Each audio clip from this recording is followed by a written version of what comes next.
coming in. There's one thing standing between you and the happy hour. Actually, there's two things standing between you and the happy hour. It's Dan and myself. And we're going to be writing some extensions in Python. But before we write any extensions in Python, let's talk about plugins. So the Elasticsearch fork came with a number of plugins, and a number of plugins were already developed before the fork. It's a well-understood technology. It's pretty straightforward. It is, until recently, it has been the best way to extend OpenSearch. If you want some additional functionality, you want to do something during search, you want to do something during indexing, you want to do some anomaly detection, nearest neighbor search, etc., job scheduling, you would write a plugin. And you can find online a number of blog posts about how to write plugins. It's really straightforward.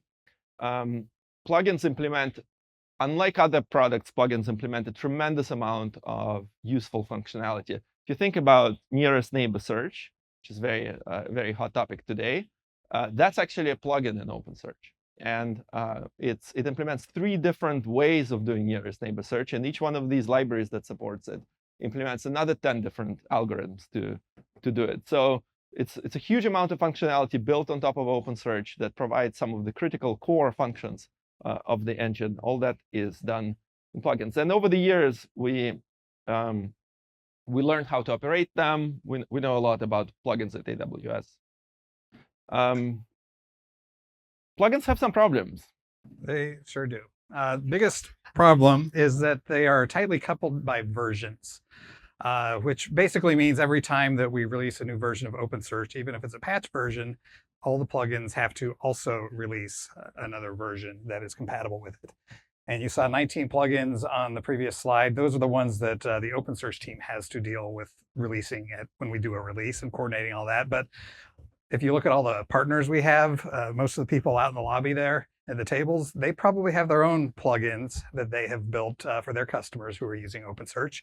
And there are many companies that have their own proprietary plugins that they have behind the scenes. They all have to recompile and rebuild their plugins with every new version of OpenSearch they want to use. So that's bad. Second thing, plugins are not isolated. They run in the same JVM as the rest of OpenSearch. So if you do a bad job of writing a plugin and you don't play nice in the sandbox, you can fatally impact your node or even the whole cluster. That's a bad thing. You don't want a bad plugin to crash everything. So that's bad. And then all of us who have been developing plugins for a while have experienced dependency hell. OpenSearch updates some dependency, and one of its transitive downstream dependencies is a different version than one of the ones that we're using with a totally unrelated thing, and you wonder why your log4j version is different, and you waste hours of development time trying to figure that out. So those are pretty bad things.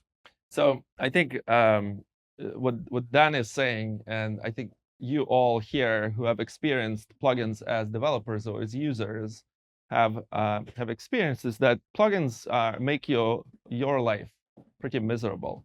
As a developer, you have to recompile, rebuild your plugin every time a new version of OpenSearch comes out, which is quite burdensome. And we release every 6 weeks, and we'd like to release almost every day. Just move on with new features as fast as possible. And every time you have to follow and do busy work that doesn't add any new features, that just makes it work. And so it's quite painful for developers. And then it's really painful for users as well. There are many users of OpenSearch here, because every time you upgrade OpenSearch, you have to have all the new versions of the plugins readily available.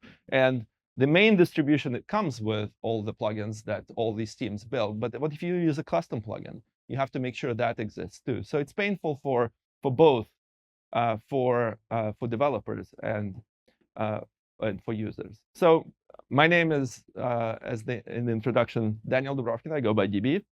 My name is Daniel Widdis, and so we aren't tightly version coupled here. I'll go by Dan. And we're going to walk you through a very simple plugin implementation. And then we have some ideas about how we can fix some of the problems that are here. And we're going to show you some super advanced stuff that will blow your mind around plugins.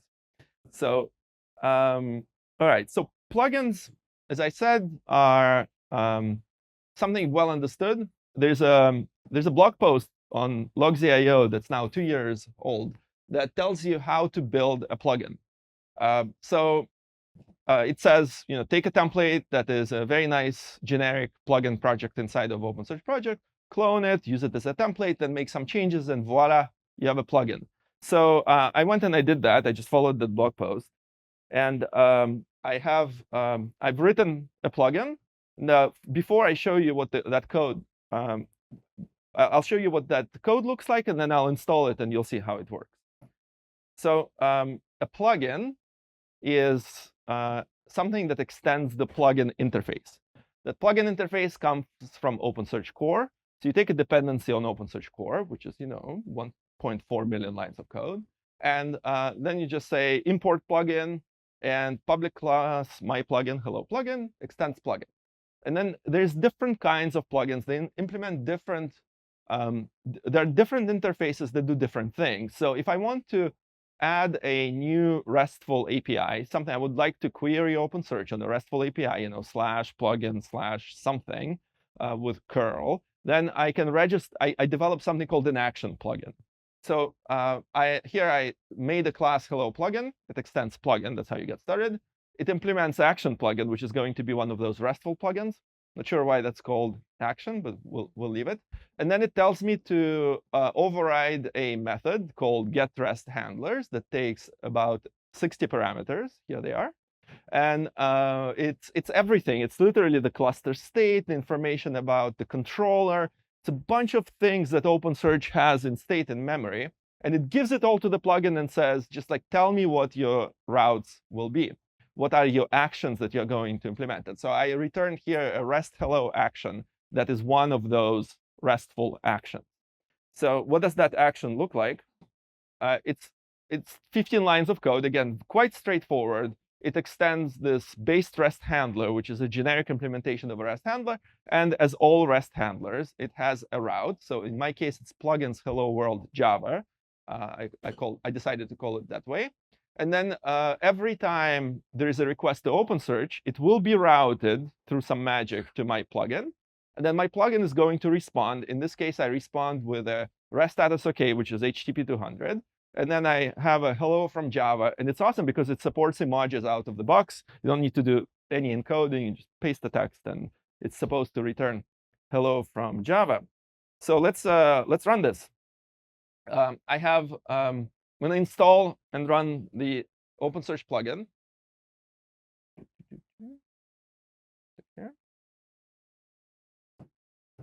So I've got myself a repo.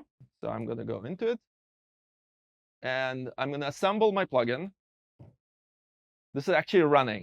The commands are recorded, but it's live. So this is not like a screen recording of. It only records the commands.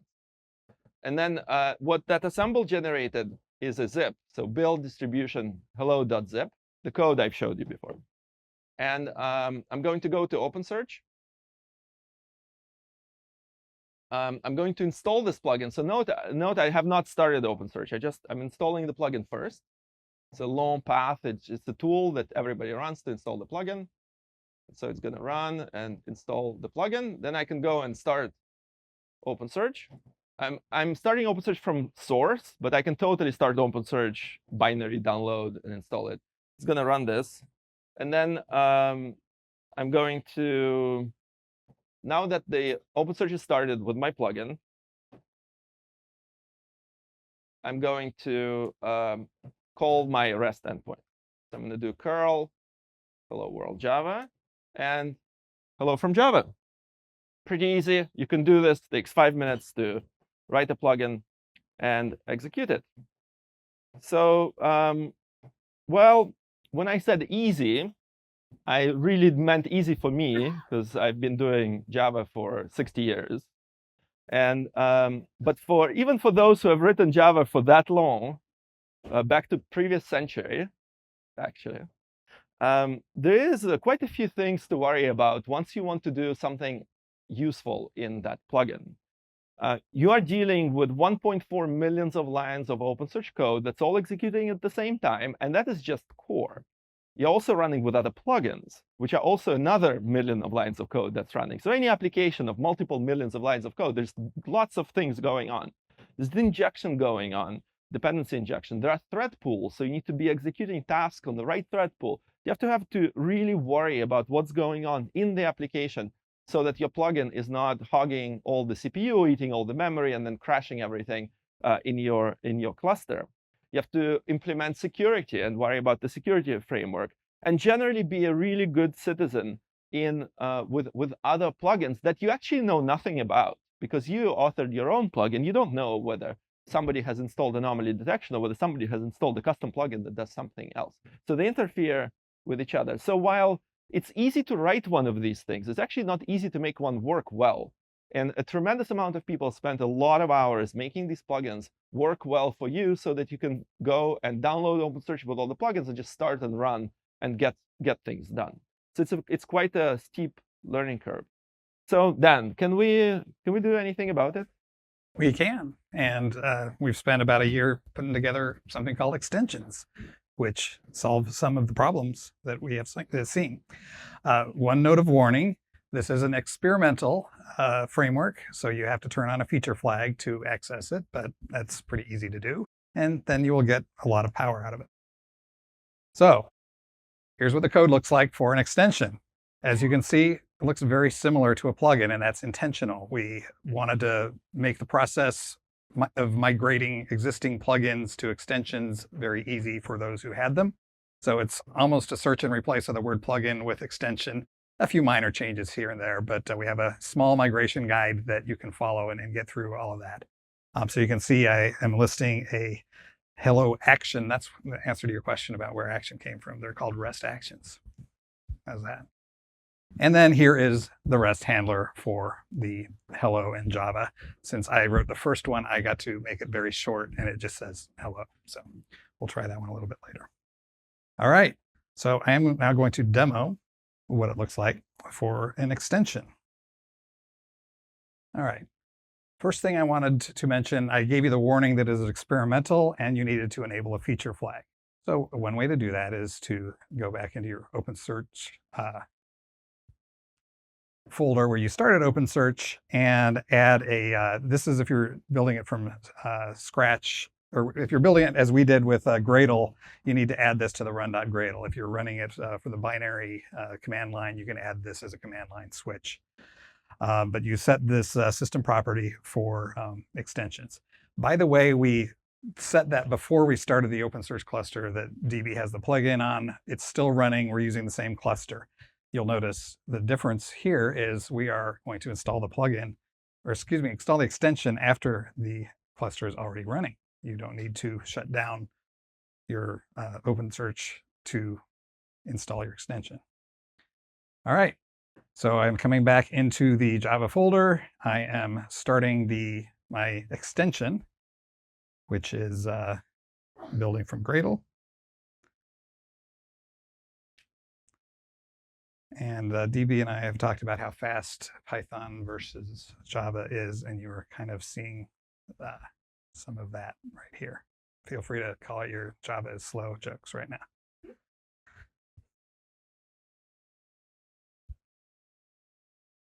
All right. How about I add a .sh? All right, so the extension is running. I need to actually tell OpenSearch, hey, here's the extension. And there is the JSON that you're going to add on to your curl request to actually install the extension. So I post, hey, initialize this extension using that information from above. I've got a host and port and a unique name for it. And it has now been initialized.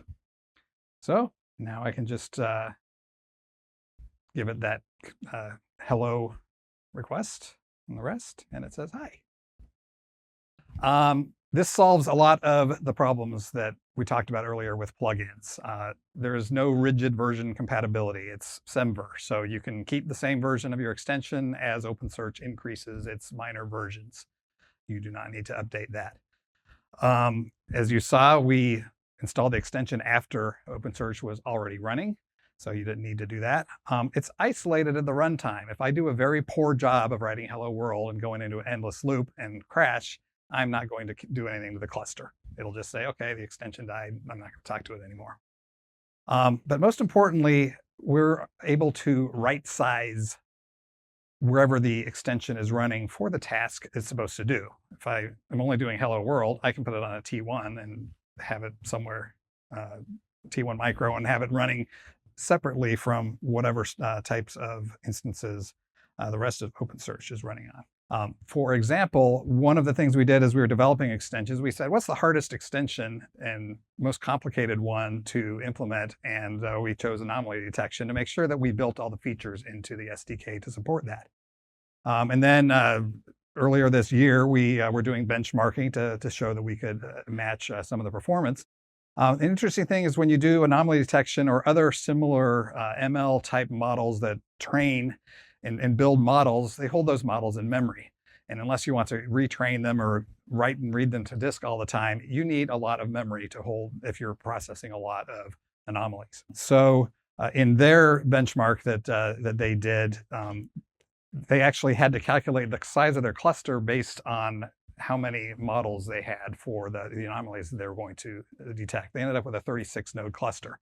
And they had to use memory optimized instances. They had twice the memory and half the CPU, and they cost 50% more than general purpose instances. So what we have with extensions is you can scale independently. When I was testing the extension version, I just got one giant instance that had a lot of memory on it, and I was able to downsize the rest of the cluster to cheaper instances. So even if I had the same total CPU, same total memory, I just put it in the right places and I right-sized the instance. One of my favorite quotes, and I think most of us developers try and do this, is we try and have everything we write do one thing and do it well. This is a quote from, it's part of the Unix principles, I think, when they first started. I think Steve Jobs quoted them at some point as well, but it's a good programming principle. And you want to apply it here as well. If you have to do a lot of memory with your plugin, you should not force every single data node running your plugin to have that same amount of memory to do the job. Cool. So you saw a one-to-one translation of a plugin into an extension. Very easy to do, but this time runs remotely in its own process, can run on a separate machine, can be right-sized, has all these advantages. Experimental, but it's still Java. And despite the fact that I've been doing Java since the 20th century, it is definitely not my favorite language. I mean, how many people here have Java as their favorite programming language? No hands have been raised for the record. So thank you for agreeing with me. Java cannot possibly be your favorite programming language. When I was in my early 20s, I had a sign on my desk that said "Not Java equals not slow," as we were doing C++ code. But of course, Java is fast and Java is wonderful. But Java is tedious to learn, and there's a lot of gotchas, and there's a lot of infrastructure, and these Gradle scripts are fairly large. Not everybody is doing Java, and there's a whole range of people who want something really, really fast. And so the ML community mostly has adopted Python as their default language. It just happened that people wanted to hack on Jupyter books, and they wanted to do things like PyTorch. They didn't want to have all this infrastructure. They just wanted to write something expressive and concise. So I'm going to show you an extension written in pure Python, no Java. Now, double word of caution. If the previous thing was experimental, this is super experimental because we literally finished it, like last night.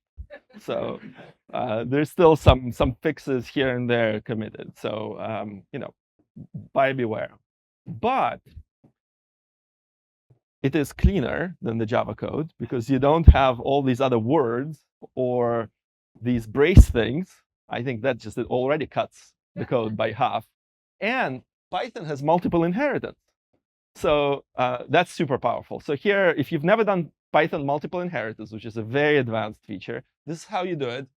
This is a hello extension that inherits two different classes. One is extension, one is action extension, very similar to what we had in the plugin. And then this weird initialization sequence is how you initialize in Python multiple inheritance. Just stay with me. Python also has properties. So when you call .rest handlers, you don't actually need to put these parentheses things that the compiler could just add. It knows that that's a function. So this is a hello extension that is the exact same thing as the Java one, but in Python. And this is what you have to write. Now, the code that I don't have is that REST handler. So what does that look like? It's deceptively similar to the Java one, except I inverted the handle request and the routes because I like to put my methods in alphabetical order.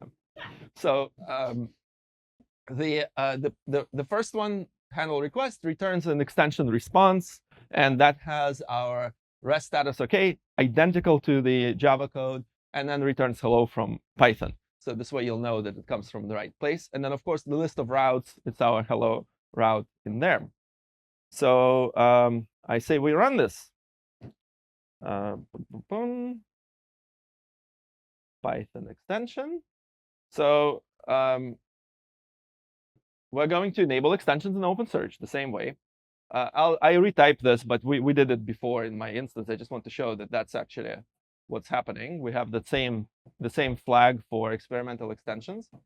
This time I'm going to go into my OpenSearch SDK py, which is a new repo in OpenSearch project. I'm going to show you the same JSON as what we had for the Java extensions. I made mine short. It doesn't have dependencies, but it's basically the exact same thing. This is just the spec of extensions.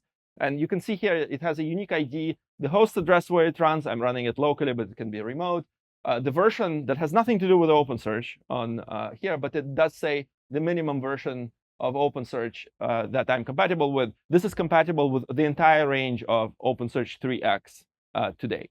So it will be compatible with, you'll build it once and you can ship it and you're done. So we're going to run it with a beautiful tool called Poetry. And so this is my extension running the same way. It's a process. It's listening on the port. That started up pretty fast. And it is fast, yes. It does not, because it doesn't have to load megabytes of dependencies from Maven. Python is written in C, so it's fast. It was just like that. Yeah, starting and restarting is really, really convenient and fast. And then once it started, we're going to do the same thing as we did for the Java one. We're going to install it. So here's my code. Here's again my definition of that extension. I'm going to call an API in OpenSearch to install this extension. And then now I can go and query extension py, and here's the hello from Python from my extension. And just to convince you that I'm not